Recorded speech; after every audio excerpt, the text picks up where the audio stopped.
किसी भी फिल्म या वेब सीरीज को देखने के बाद उसकी पूरी कहानी दर्शक को भले याद न रहे, लेकिन इसके कुछ दृश्य ऐसे होते हैं तो देखने वाले के जहन में छप से जाते हैं। ऐसा ही एक सीन वेब सीरीज खाकी द बंगाल चैप्टर का है। कहानी पश्चिम बंगाल की राजनीति की है। कहानी के एक दृश्य में मुख्यमंत्री सबके सामने पार्टी के एक कद्दावर नेता पर चिल्लाता है। नेता अपने मुख्यमंत्री से 2 मिनट अकेले में बात करने का निवेदन करता है। मुख्यमंत्री अपने कमरे में आते हैं। नेता अंदर से सिटकनी लगाता है और मुख्यमंत्री की तरफ पलटते ही उन्हें एक झन्नाटेदार झापड़ रसीद करता है। कमाल का सीन है। ये सारे कमजोर कान वालों के लिए सबक है कि ऐसा उनके साथ भी बंद कमरे में कभी भी सकता है। मुख्यमंत्री बने हैं शुभाशीष मुखर्जी और झापड़ मारने वाले दबंग नेता का किरदार किया है प्रोसेनजीत चटर्जी ने। दोनों कमाल के अभिनेता भी हैं। नीरज पांडे रचित वेब सीरीज खाकी द बंगाल चैप्टर उनकी पिछली वेब सीरीज खाकी द बिहार चैप्टर की दूसरी कड़ी है। कहानियां ये खाकी वर्दी पहनने वालों की हैं। कुछ असल घटनाओं से मिलती जुलती, लेकिन चोला इनका काल्पनिक ही रखा गया है। यहाँ कहानी उस दौर की है जब विपक्ष की एक महिला नेता ने सत्ताधारी दल की नाक में दम कर दिया है। हंसिया हथौड़ा तो यहाँ सियासी दलों में चुनाव निशान के तौर पर नहीं दिखता है और न ही नजर आती है हंसिया, हथौड़ा और बाली। हाँ, मुट्ठी बांधते 2 हाथ हैं। हथौड़ा है और है कुछ ऐसे किरदार जो आपका ध्यान कभी बुद्धदेव भट्टाचार्य की तरफ ले जाते हैं तो कभी ममता बनर्जी की तरफ। सूबे में लोग गायब हो रहे हैं। उनकी लाशें तक नहीं मिल पा रही हैं। मामला जब भी खुलने को होता है पुलिस अफसर निपटा दिया जाता है।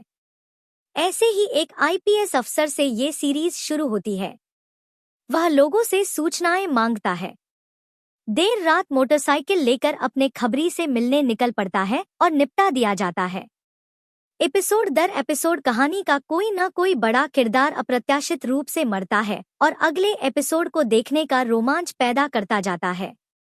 सीरीज दर्शकों को चौंकाने का सारा इंतजाम साथ लेकर चलती है। सीरीज के हीरो की एंट्री देर से होती है, उसके लिए मजबूत मन सजने के बाद। पुलिस की कार्यशैली पर तमाम फिल्में और वेब सीरीज देश विदेश में बनती रही हैं।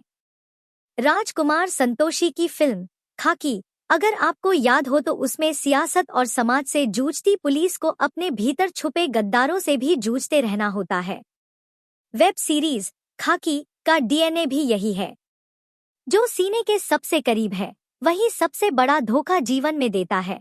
ये बात जीवन में बार बार दोहराई जाती है।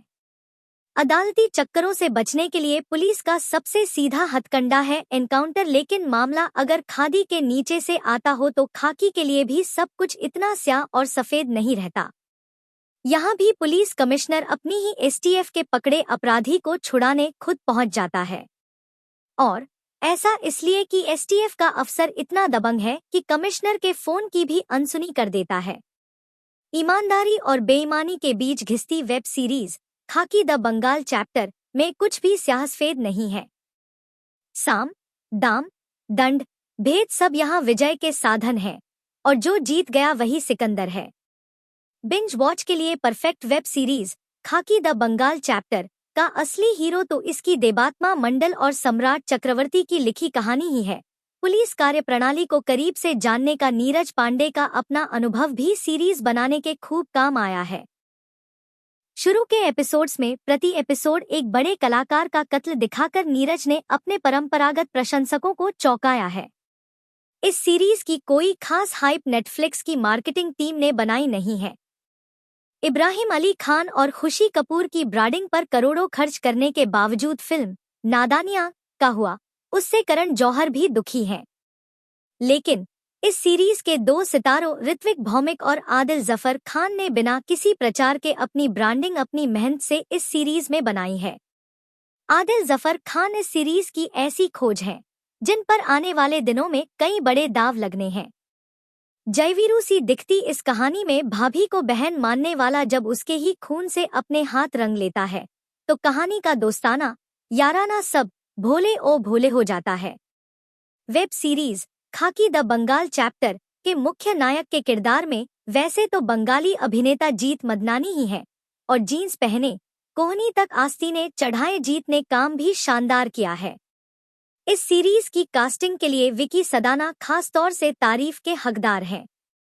छोटे से छोटे किरदार के लिए उन्होंने बढ़िया से बढ़िया कलाकार चुना है। गोल्फ खेलते उद्योगपति के रूप में राजेश तिवारी का चयन इसकी बस एक बानगी भर है।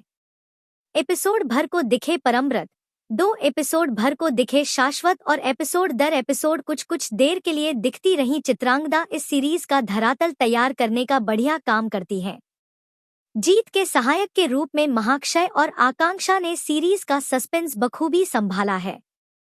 कहानी के आखिर तक संदेह की सुई इन्हीं दोनों पर टिकी रहती है और जब मामला खुलता है तो वह भी थोड़ा बहुत तो चौंकाता ही है। सीरीज की असल आमद ऋत्विक और आदिल के अलावा प्रोसेनजीत भी रहे हैं।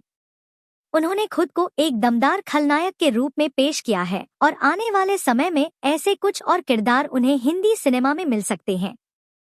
श्रुति दास, जॉय सेनगुप्ता और पूजा चोपड़ा भी जब भी पर्दे पर दिखते हैं अपना असर महसूस कराते ही हैं।